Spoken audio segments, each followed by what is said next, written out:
Oke, ini adalah tantangan buat kita. Dengan adanya distrip sosial media, seolah-olah apa yang ditampilkan media itu kayaknya yang bagus-bagus aja. Padahal juga nggak kayak gitu ya. Makanya banyak banget kenapa sih generasi Gen Z dan milenial ini rentan banget dengan yang namanya doom spending katanya gitu ya. Selalu belanja dalam keadaan dia lagi penat, pusing, pokoknya beli aja gitu ya.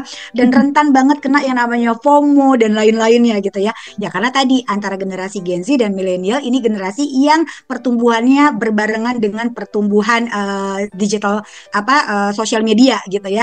Nah, kalau ditanya betul sekali dengan Bayu setuju bahwa masyarakat saat ini banyak terjebak dengan hutang konsumtif bukan produktif gitu ya. Balik lagi gitu ya. Tadi banyak lagi masyarakat kita ini nggak sadar akan kondisi keuangannya gitu ya. Dia nggak tahu kondisi keuangan ini apakah mampu untuk memiliki utang, apakah sudah mampu untuk membeli barang ini. Mereka nggak punya kesadaran gitu ya. Tadi karena tadi ukuran keberhasilan sosial ukuran keberhasilan seseorang itu selalu mengikuti ukuran yang dibuat oleh lingkungan kita gitu ya. Jadi oke, misalnya Mbak Ayu dikatakan sebagai karyawan yang sukses kalau Mbak Ayu udah punya mobil. Mbak Ayu kalau misalnya sukses kalau Mbak Ayu udah bisa beli tanah. Mbak Ayu akan sukses kalau Mbak Ayu udah misalnya beli handphone gitu. Nah, jadi kita itu selalu ngikutin ukuran atau standar yang dibangun di media sosial gitu ya. Nah, jadi ini yang harus kita perhatikan. Kuncinya adalah punya kesadaran keuangan atau namanya kalau namanya kita tuh suka ngomongnya adalah financial self awareness bahwa satu, mendapatkan uang itu tidak mudah. Oke, mendapatkan uang itu membarter waktu, tenaga, emosi dan lain-lain dengan sejumlah gitu ya uang yang ditransfer ke rekening kita. Kira-kira worth it nggak sih kalau kita hambur-hamburkan begitu aja? Dan yang kedua gitu ya, kita mendapatkan uang itu harus dalam kondisi sehat, kemudian kita bekerja. Artinya kita mendapatkan uang itu benar-benar tidak mudah, ada segala macam pengorbanan yang harus kita keluarkan. Makanya pada saat nanti kita mau mengeluarkan uang, kita hati-hati. Apakah uang ini akan kita keluarkan untuk memang tujuan kita berhutang adalah memang dalam bentuk yang memang urgent sekali. Kalau tidak kita penuhi berhutang nanti akan berpengaruh pada kondisi kesehatan kita, akan berpengaruh pada kondisi pekerjaan kita. Nah, itu harus dilihat dulu ya. Sebelum berhutang adalah kita melihat apakah utang ini dalam bentuk skala prioritas atau jangan utang ini hanya untuk memenuhi kebutuhan dan keinginan aja gitu ya. Bukan dalam bentuk kebutuhan kita atau kewajiban kita atau misalnya kebutuhan yang benar-benar urgent sekali. Kalau tidak dipenuhi maka akan ada dampak efeknya yang jelek misalnya. Nah, itu tadi harus diperhatikan dulu sebelum memutuskan untuk berhutang. Dan apakah satu-satunya cara memang harus berhutang? Apakah kita tidak bisa menunda terlebih dahulu gitu ya? Tapi kalau misalnya memang keuangan kita terbatas dan itu adalah barang yang memang harus kita butuhkan gitu ya. Kalau tidak dipenuhi maka akan berdampak pada pekerjaan dan lain-lain. Maka ya tidak mau.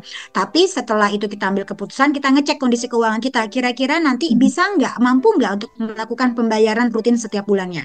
Karena kalau tidak mampu, ini akan merusak kondisi keuangan kita. Kemudian tadi slik kita juga jadi berantakan kalau kita ngutangnya di tempat yang legal gitu ya.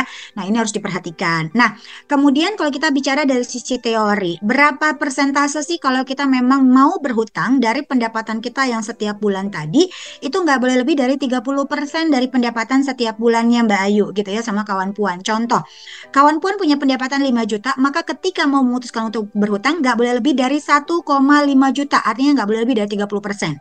Kalau ternyata barang yang mau kita beli gitu ya, apakah tadi handphone segala macam secara konsumtif memang harus dipaksakan beli misalnya gitu ya. Kalau nggak beli itu nanti nggak dikeluarin dari circle permainan misalnya gitu ya, atau nggak diakuin gitu ya. Oke, ya udah deh beli gitu kan ya. Tapi tanggung dulu kira-kira gitu ya 1,5 juta ini bisa bayar nggak? Jangan sampai nanti kita nggak bisa bayar gitu ya.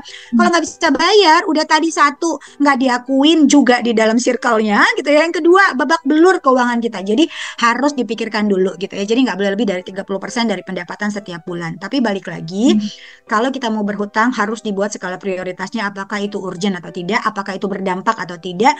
Kalau misalnya memang hanya untuk memenuhi keinginan aja, untuk menarik pengakuan dari orang lain, kayaknya mesti dipikirin dulu deh. Karena yang utang itu gini, utang itu harus kita bayarin dan utang itu rutin harus kita bayarin juga.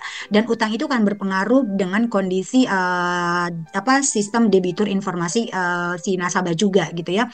Kemudian kalau kita gagal bayar dan lain-lain, ini kita menjadi pusing, kita menjadi stres, dan ujung-ujungnya nanti kita akan berperilaku gali lubang tutup lubang gitu ya. Ngutang sana tutup sini, ngutang sana tutup sini, dan akhirnya nanti akan bermain dari sisi psikologinya kita. Jadi dampak dari hutang ini kalau tidak dipikirkan ini akan buruk sekali tuh Mbak Ayu gitu. Jadi saran saya adalah sebelum berhutang, cek dulu posisi keuangannya, kemudian kita lihat juga apakah kita punya kemampuan di bawah 30% tadi. Yang ketiga, kalau saya bilang tarik kesimpulan adalah lihat dulu utang ini punya dampak atau tidak. Kalau hanya untuk utang konsumtif kayaknya better enggak gitu ya. Kalaupun misalnya memang harus punya, ya udah ditahan dulu emosionalnya untuk memiliki barang tersebut. Bisa jadi uh, next nanti kita bisa beli dari rezeki yang lain. Jadi jangan sampai membebanin diri sendiri dengan yang namanya hanya utang konsumtif, apalagi berhutang hanya untuk mendapatkan pengakuan dari orang lain. Kayaknya no banget deh gitu.